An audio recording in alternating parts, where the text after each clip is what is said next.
Biden says that the economy is doing really well, that gas prices are down and inflation is down. Would you agree with that? Come on, Joe. You know better, Joe. You know that's not true, Joe. Gas prices down. Ain't no gas. What you mean gas prices down? It's almost $5 for a gallon of gas.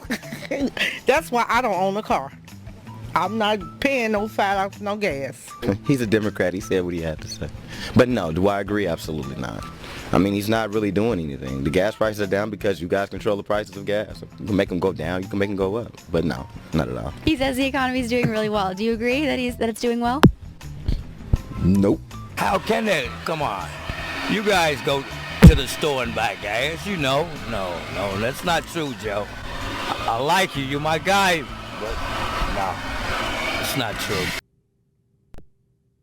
Joining me now, Evita Duffy-Alonso, great writer for The Federalist, also co-founder of the Chicago Thinker. Okay, Evita, let's talk about the last guy for a minute, because I see a lot of that in this country, from both sides, to be honest with you. I don't like this is a lie. I don't like this is a lie. You still support him? Oh yeah, he's my guy. Now, maybe I'm just cold, maybe I'm disloyal, I don't know, but I could never imagine doing that. What's with these people? Yeah, it's such a great question. It's so perplexing for many of us because this video that I put together is actually from Chicago and in some of the worst neighborhoods in Chicago. So these people, more than probably most Americans, are really struggling through this economy, really struggling through Democrat crime, and yet they are still supporting Democrats. And I spoke to a police officer on the south side of Chicago. He's, anonymously, he's not allowed to say what his name is or anything like that because it's very strict. But he said, a lot of the people in the city, they continue to vote Democrat because it's very generational. Communities that are, have been Black for a very long time. Their grandparents, their great grandparents, they've all been, voting Democrat since the 1930s.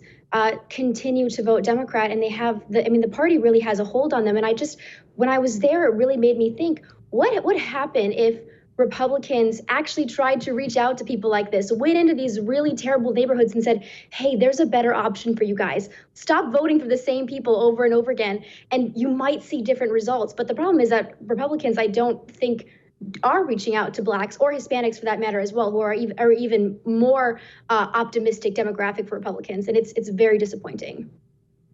Yeah, maybe we could make more inroads with the Black community if we actually reached out and met these people instead of just passing bills where people get sprung from prison and then acting like that's Black outreach, which is actually kind of insulting when you think about it. Okay, you know what? Let's talk about this. Speaking of these neighborhoods, tamales. Now, being from Texas, we have superior tamales down here. No offense, of course, Evita, but I understand you did a little doc about tamale vendors in Chicago?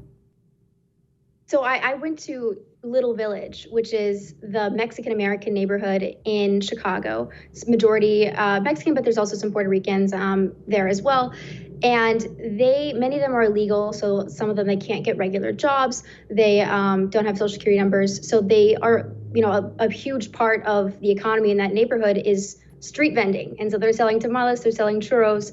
And because these people are operating on a cash only basis, because they're out on the streets, oftentimes in the really early morning at like 3 a.m., they're beginning their selling. They've become terrible targets of gangs in some of the worst Chicago neighborhoods. So they'll come in with machine guns, terrifying these poor people, pointing guns at their heads, saying, give me all your money, give me all your personal items, and robbed. And it's been really interesting because these are supposedly Lori Lightfoot and Kim Foxx's constituency, and yet they've said this mayor and this DA and this governor are not doing a good job for us. We feel extremely unsafe. We don't feel like they care about us. The only comment that Lori Lightfoot's given on these repeated violent robberies is that these people should go cashless.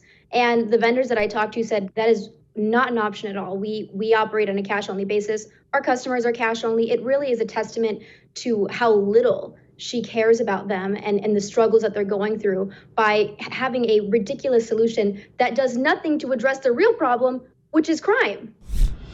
Support the First TV today and get instant access to exclusive specials like Who is Ron DeSantis, The History of FBI Scandals, and America's Worst Presidents. Visit thefirsttv.com/support or download the First TV app to become a supporter and start watching today.